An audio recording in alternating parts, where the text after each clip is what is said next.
ઉત્તરાયણમાં ઘાયલ પક્ષીઓની સારવાર માટે રાજ્યભરમાં યોજાશે કરુણા અભિયાન 10 થી 20 જાન્યુઆરી દરમિયાન 450 જેટલા કલેક્શન સેન્ટર રહેશે કાર્યરત। સવારે અને સાંજે પતંગ ના ચગાવવા પર્યાવરણ મંત્રી અર્જુન મોઢવાડિયાએ કરી અપીલ।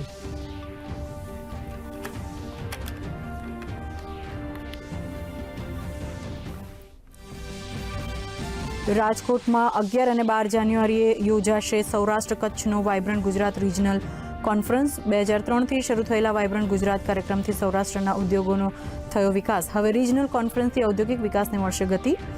વિઝન 2047માં પણ મળશે મહત્વનું યોગદાન।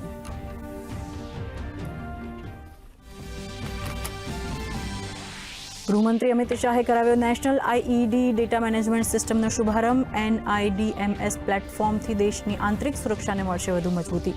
અમિત શાહે કહ્યું, સુરક્ષા એજન્સીઓને એક ક્લિક પર જ મળી જશે તમામ ડેટા।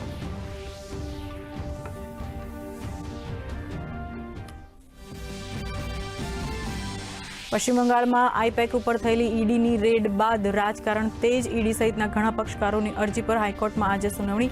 સીએમ મમતાને પણ ઈડીએ બનાવ્યા પક્ષકાર તો રાજ્યપાલ સીવી આનંદ બોઝને ધમકી ભરેલા ઈમેલ મળતા સુરક્ષામાં કરાયો વધારો।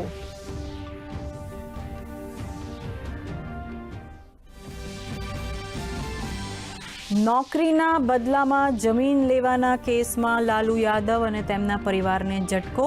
દિલ્હીની કોર્ટે લાલુ યાદવ, તેજસ્વી યાદવ અને રાબડી દેવી સામે આરોપ કર્યા નક્કી તો 52 રેલવે અધિકારીઓને મળી રાહત।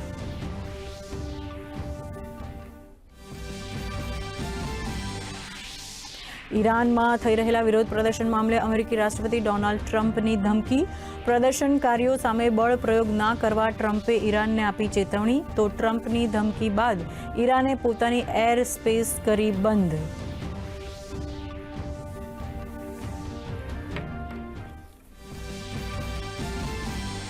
ગુજરાતમાં હાડથી જતી ઠંડીનો રાઉન્ડ શરૂ। 4.8 ડિગ્રી તાપમાન સાથે નલિયા ઠંડુગાર, અમરેલીમાં 8.6 અને રાજકોટમાં 9.4 ડિગ્રી તાપમાન સાથે સૌરાષ્ટ્રમાં શીત લહેર। આગામી દિવસોમાં ઠંડી યથાવત રહેવાની હવામાન વિભાગની આગાહી।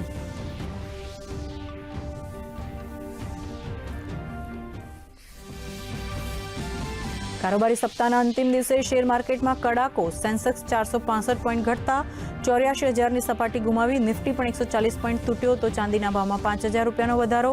સોનું પણ 750 રૂપિયા વધ્યું।